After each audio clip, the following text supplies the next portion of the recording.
jala jira kabira qabdu tiktok kiyyan qabdan jala gasentani jennan bilbila kiyyalle nargatani na dubbisa kana ka isinin jecha jiru kana mucaan biyya yu'e kana keessa magaalaa al'eenin keessa qofa osoo hin taane shaarjaa ajmaan isteetiiwwan torba irratti nama beekamu nama namoonni hedduu beekanii fi hariiroo gaarii namoota wajjin qabu namni kun kanaaf haidni isaa isin bira jiraachuu danda'a haidni keessan isa bira jiraachuu danda'a ajandaa wal godhachuu fi qilleensuma irratti waliin fiiguu caalaa as bahi akka ilmoo namaatti haqa biraa qabaa haqa kiyya kana naa kennaa ani haqa biraa qaba haqa kiyya kana dhiisee fi inni haqa na biraa qaba haqa isaa hoodha inni haqa na biraa qaba haqa isaa an ammatti kennuu hin danda'u yeroo naa kenna makana keessatti hin kafalaa akkanatti ilmi namaa dhugaa jirtu tarabbiillee yoo walii hime irra gaarii darbuu dandeetta akkuma firiin darbe kan firiin laafummaan duune rabbi laafummaa isan fudhan namuma jabaadha argitanii jirtanii wanni irraa hafe tokko illee hin jiru egaa duuti firii boo'i baalee fudhatte eenyullee hin dhiiftu kana beekuu danda'uudha qabda jechuudha. Nama biyya kana keessatti wal beektu, waliin beektu, wajjin jirtu, waliin nyaattu, waliin dhuydu gaafa of biraa dhabdu anillee hin du'a akka jedhu mataa kee keessa akka dhufu shakkii tokko illee hin qabu. Kanaaf mucaan kun akkuma kenna karoora baafatee hin dalagadha jedhee bakka guddaa gaa jedhee biyya biraa deemuuf haallee mijatee fi viizallee dhufee fi meedikaala qofatu isaaf jechuudha. Ida kana akkuma nama kamiitu uffata haarawatee karoora warra isaa wajjin baafatee jiruu fi jireenya isaa keessatti gammachuun dabarsa jedhee nama karoora baafate garuu karoora isaan taane karoora rabbiitu itti dhufee jechuudha viizaa rabbiitu itti dhufee jechuudha. Kanaaf darbee jira firiin as nuun deebu darbee jira akka darbeellee hin darbu jechuudha. Kanaaf namni biyya kana keessa jirtu namni haqa biraa qabu namni haqa inni si biraa qabu haqa isaa biraa qaba jettee miidiyaa irratti gallakkisuu tiktok irra gallakkisuu osoo hin taane facebook irra gallakkisuu osoo hin taane ani haqa kiyya 2,000 biraa qaba 1,000 biraa qaba 5,000 biraa qaba yoo jettellee rakkoon tokko hin jiru waan ati biraa qabdu siifi rabbitu waliin beeka jechuudha inni ol ba'ee hagana na biraa qaba lakki hagana na biraan qabu jechuu hin danda'u nuti waan ati hin qaba jette san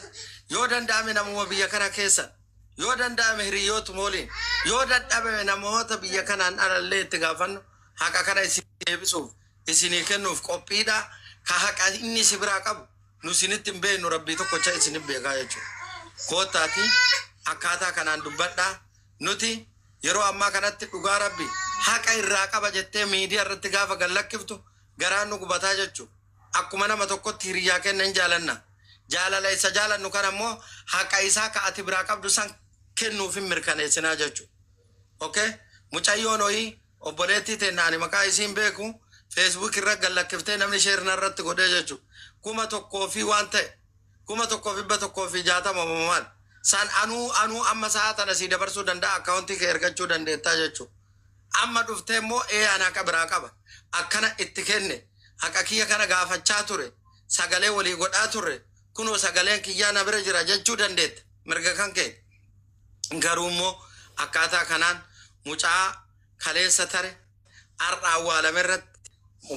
ajandaa wal godhachuun hin barbaachisu beeytanis haa ta'u wallaaltanii akkaataa kanaan dubbii walii godhachuu osoo hin taane ka biraa qabdu biraa qaba jedhi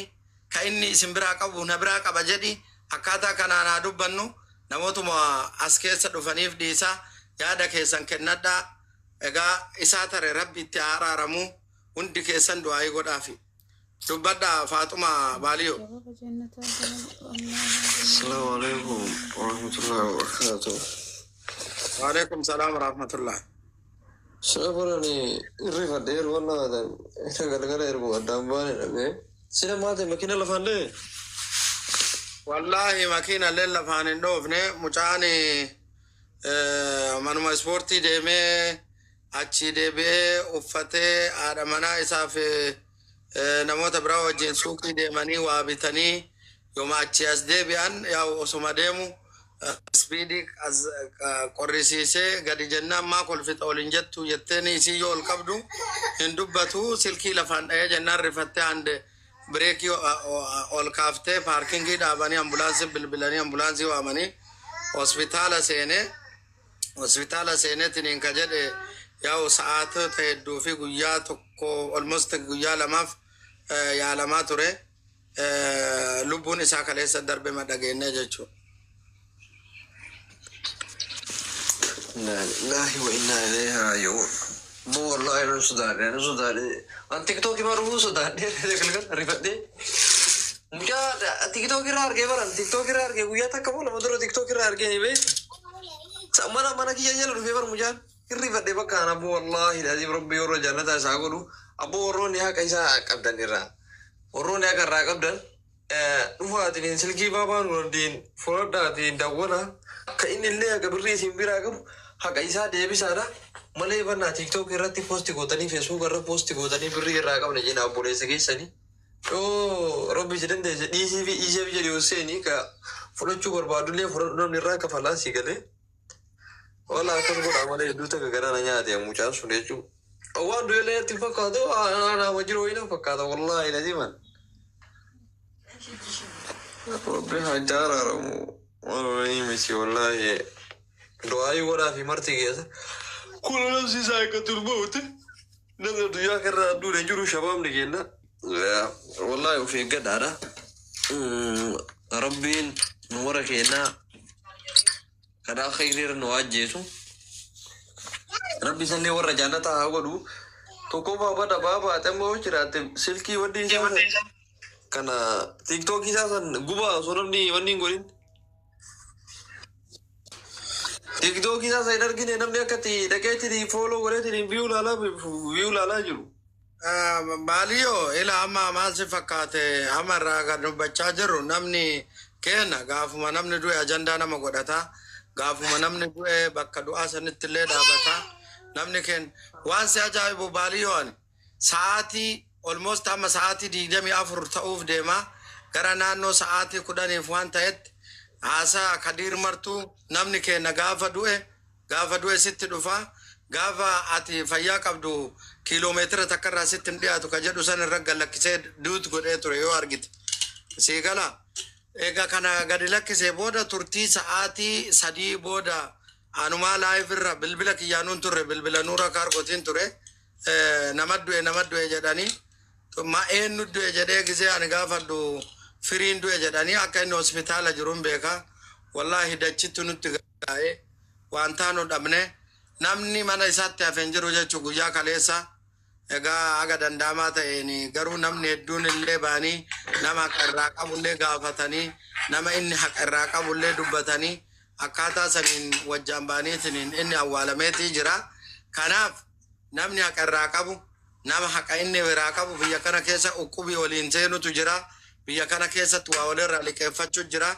akka caarraa ta'ee yoo inni sirraa liqeeffates yoo ati irraa liqeeffattes azbaati koottaa dubbadha ka biyya kanaan ala jirtullee namni biyya kanaan alatti mallaqa wali erguu danda'a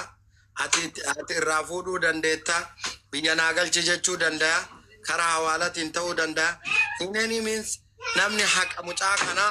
of biraa qabduu fi ka inni si biraa qabullee azbayaa dubbadha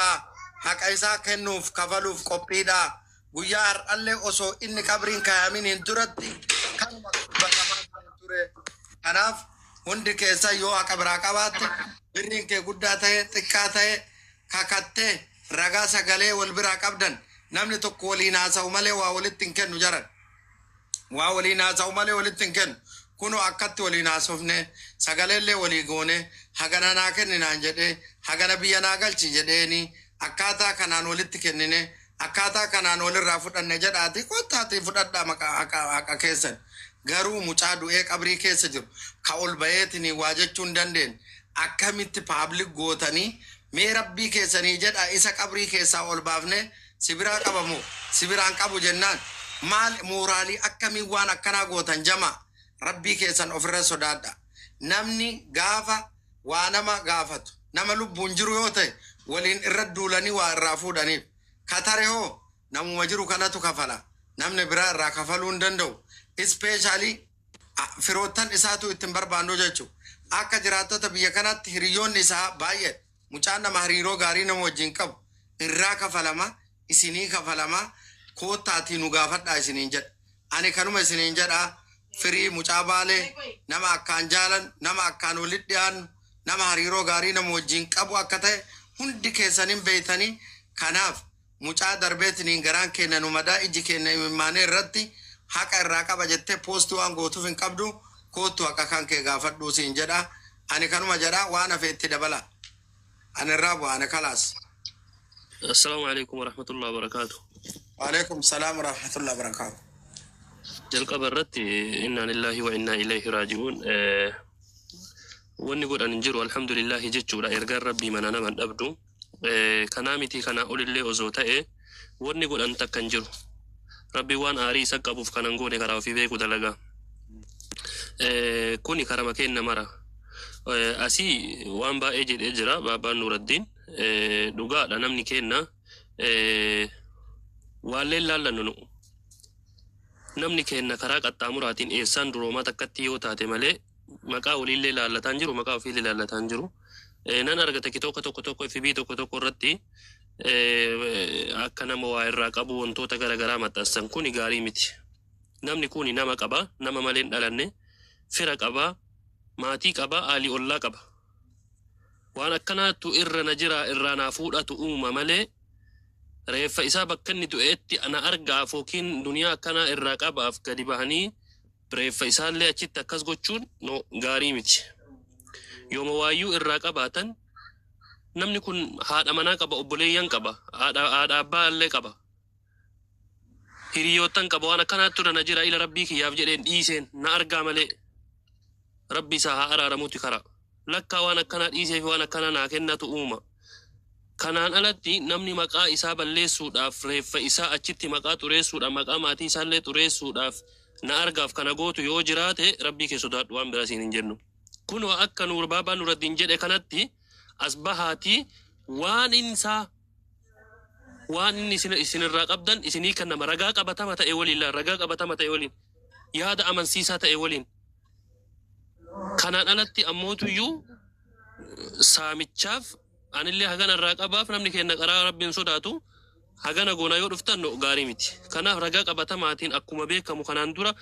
isaa mucaa kanarraa waan akkanaa qaba namni jedhu yoo jiraate qabataman kun Baabaa Nuuraddiin dubbii lafa kaa'ee jira khalaas dubbii xumuraati kan kanarraa fi ammoo maqaa wal balleessu yoo taateen alatti wanti suuraa isaallee poostii godhaniif hin jiru. Haganuma jedhee yoo taateen alatti kallattii saniin furmaanni dhufu takka illee jiru furmaanni dhufu yoo jiraate kallattii kanaa fi kana qofaan. Soo gatii kana ta'eef walumaa galatti namoonni baay'ee yaada qabaachuu danda'a yaada walii gabaabsaati yoo wanti mucaa irra jiraatu kan ta'u taate haa kaffalamu. Hin kaffalla rakkoon qabu kanaaf walumaa galatti in jalqaba rabbiin warra jannataa isaa haa godhu rabbiin bakka fi jaalatu isaa. Daqiiqaa qofa yaada keessan ibsadha daqiiqaa takka. Galatoomii eedoo maama Faatuma warri akkuma dura seentaniin dubbadha Faatuma dubbadha Faatuma okay Muhammad dubbadha Muhammad